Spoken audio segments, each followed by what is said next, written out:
ये जो व्यक्ति पंत प्रधान बन के बैठा ये मानसिक रूप से बीमार है, मैं आपको प्रमाण दे रहा हूं। और ये तो बहुत ही मास्टरमाइंड आदमी है। ये दोनों गुजराती अमित शाह और नरेंद्र मोदी प्योर बिजनेसमैन है। ये ड्रामेबाज आदमी है। ये सिर्फ एक्टिंग करना जानता है। आपको पता है 25 जून 1975 को क्या हुआ था? देश में आपातकाल लगा था और आज के पंत प्रधान अहमदाबाद रहते थे। नकली सरदार जी बनकर कच्छ जिले में भाग गए थे आदिपुर रहने के लिए। 21 महीने के आपातकाल के दौरान वो सरदार जी बनकर रहे, नकली सरदार जी। असली सरदार कौन होते हैं? जो धर्म के पथ पर चलते हैं, सत्य के साथ चलते हैं और पुरुषार्थ करते हैं, किसी के आगे हाथ नहीं फैलाते। ये होते हैं असली सरदार। चिड़ियों को मैं बाज बनाऊं, 1.25 लाख पे एक लड़ाऊं, फिर गुरु गोविंद कहलाऊं। ये गुरुओं के वंशज हैं, भगत सिंह के वंशज हैं। हम जब बचपन में, आज से करीब 50-52 साल पहले अबोध बालक थे, शाखाओं में जाते थे, कुशाभाऊ जी ठाकरे, बाबा साहब नातोजी, लाल कृष्ण अडवाणी जैसे बौद्धिक प्रमुख आया करते थे। कप्तान सिंह सोलंकी, वो हमें बताते थे कि सनातन संस्कृति का ध्वज अगर किसी ने गतिशील रखा है तो वो सिख कौम है।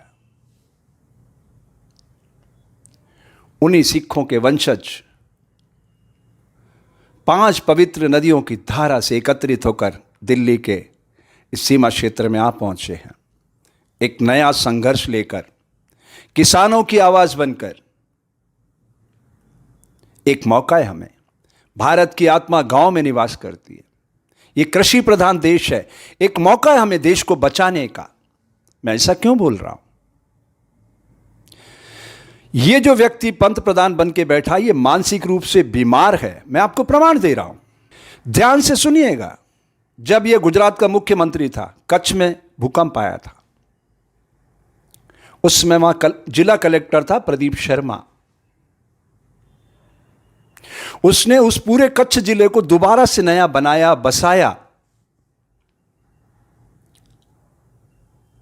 तब एक लड़की के साथ इनका संबंध चल रहा था मुख्यमंत्री का। वो उसकी निगाह में आ गया था। वो आज तक जेल में सड़ रहा है। कुछ समय बाद गुजरात दंगे 2002, आपको तो याद होगा। एटीएस का प्रमुख था डीजी वणजारा। इस व्यक्ति के कहने पर अनगिनत लोगों को मौत की नींद सुलाया उसने। वो जेल में रहा।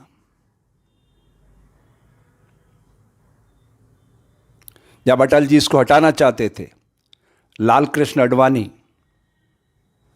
ने बचाया इसको। क्या हालत है उनकी, लाल कृष्ण अडवाणी की, देख रहे हो आप? मौनी बाबा बन चुके हैं। ये उस विचारधारा को नहीं मानता है। ये मानसिक रूप से एक बीमार व्यक्ति है जो अपने परिवार को नहीं मानता, अपनी बीवी को नहीं मानता, वो देश को मानेगा। ये कैसा सोचते हैं आप? आज समय है जागने का, समाज को जगाने का। प्रमाण सहित बोल रहा हूं।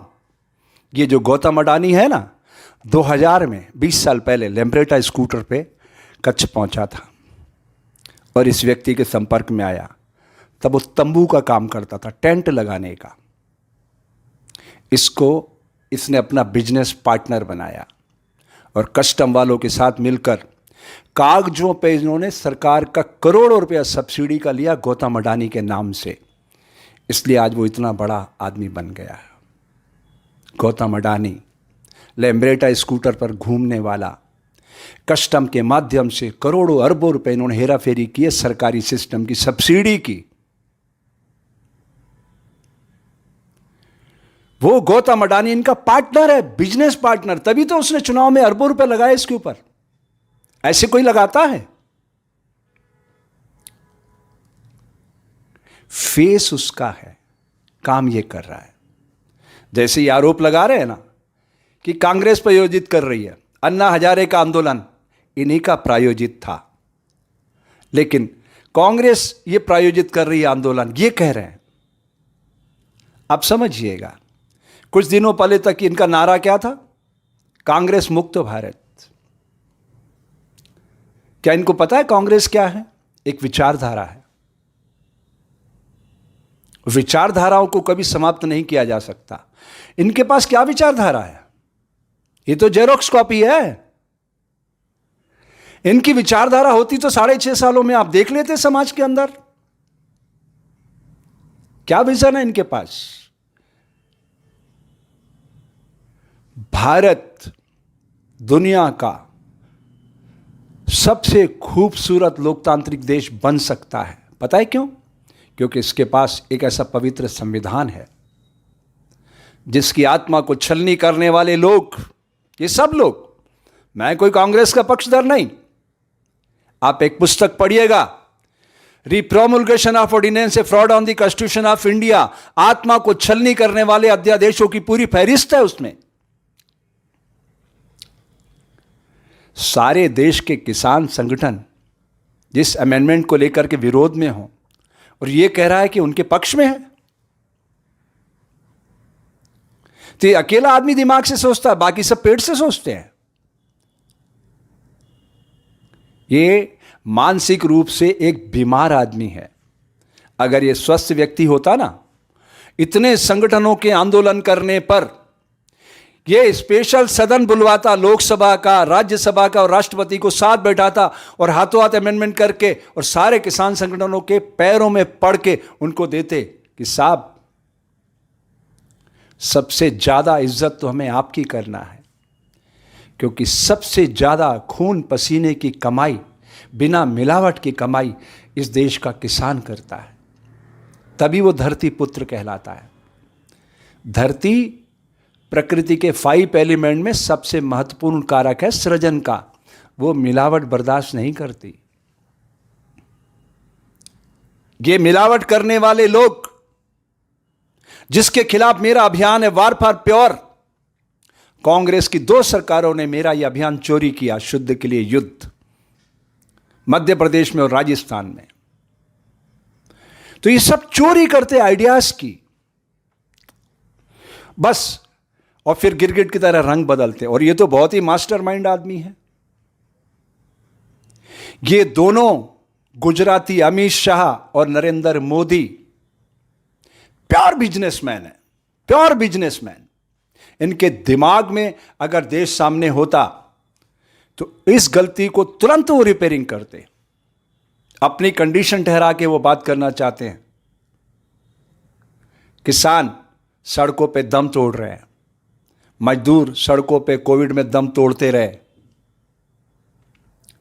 बच्चे परेशान आंदोलन करते रहे।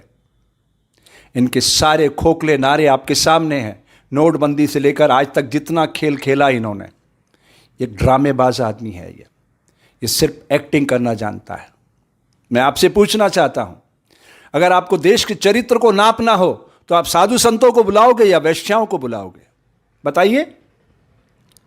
वो वैश्याएं बताएंगी इस समाज का चरित्र क्या है, साधु क्या बताएगा? साधु को क्या पता है समाज के अंदर क्या हो रहा है? वो तो सरल होता है, कपास की तरह। वो वैश्या बताएगी समाज का चरित्र क्या है। इस समाज के चरित्र को नापने के लिए हमें दिमाग तक पहुंचना होगा। और ये व्यक्ति हर स्तर पे समाज को कमजोर करने में लगा है। आप देख लीजिए पिछले 6.5 सालों का इसका कार्यकाल, सारी लोकतांत्रिक एजेंसियों को नेस्तनाबूद करने में लगा है। यहां तक ही नहीं, इतनी मेहनत करके जिन संस्थाओं को खड़ा किया गया था उनको बेचने में इसने कुछ वक्त भी नहीं लगाया। ये प्रकृति ने एक मौका दिया है भारतीय जनता को, क्योंकि सामने एक ऐसी कौम आ गई है जिस कौम के पुरोधा क्या कहते हैं, चिड़ियों को मैं बाज बनाऊं, 1.25 लाख पे एक लड़ाऊं, फिर गुरु गोविंद कहलाऊं। उस परंपरा में भगत सिंह पैदा हुए, 23 साल का नवयुवक। मौत के फंदे पर झूलने से पहले कहता है, ऐसी मौत मुझे मत दो, क्रांतिकारी की मौत दो, मेरे को अपनी गोलियों से छलनी करो, इससे बहने वाला रक्त बीज बनेगा, अनगिनत भगत सिंह पैदा होंगे और ये देश आजाद होगा। तो ऐसे पवित्र ग्रंथ के साथ जुड़े हुए लोग पवित्र भाव के साथ देश के दिल राजधानी में आ पहुंचे हैं। मैं देश के जन जन से अपील करता हूं, अगर आप लोकतंत्र के हिमायती हैं, आप चाहते हैं आपके जीवन का हर पल सच्चाई के साथ, ऊर्जा के साथ, मनोयोग के साथ भारतीय ऋषियों की परंपरा से जुड़े और सारी दुनिया को एकता के सूत्र में बांधकर सारी दुनिया खुशहाली के गीत गाए, तो ये अवसर है आपके पास। आपको मदद करना चाहिए इस पूरे आंदोलन की। और ये आंदोलन भारत की आत्मा का आंदोलन है। भारत की आत्मा गांव में निवास करती है और गांव की समृद्धि के लिए ये सारी लड़ाई है। अगर इस लड़ाई को हम चूक जाते हैं तो मेरे देश के आज की तारीख में 27% बच्चे पूर्णिमा के खिलते हुए चांद में चावल की रोटियां खोज रहे हैं। वो प्रतिशत और बढ़ता चला जाएगा और बढ़ता चला जाएगा। उसको रोकना है तो इस आज़ादी के आंदोलन को, ये फिर से एक नई आज़ादी का आंदोलन है, क्योंकि ये मुट्ठी भर लोग प्राइवेट कंपनी बनाकर देश को अपनी जागीर समझ रहे हैं। विचारधारा की लड़ाई नहीं है। उन सब के मुंह पर ताले लग गए हैं। वो कप्तान सिंह सोलंकी कहाँ खो गया, लाल कृष्ण आडवाणी कहाँ खो गया, उनके मुंह पे ताले लगे हैं। कमाल की बात, उन सिखों की वकालत करने वाले लोग, सिख का मतलब सीखने वाला है। आप देखिए वो आपको क्या सिखा रहे हैं। कभी किसी के आगे हाथ नहीं फैलाते, पुरुषार्थ करते हैं और पुरुषार्थ के बदले में समाज में सेवा करते हैं, सबको खाना खिलाते हैं।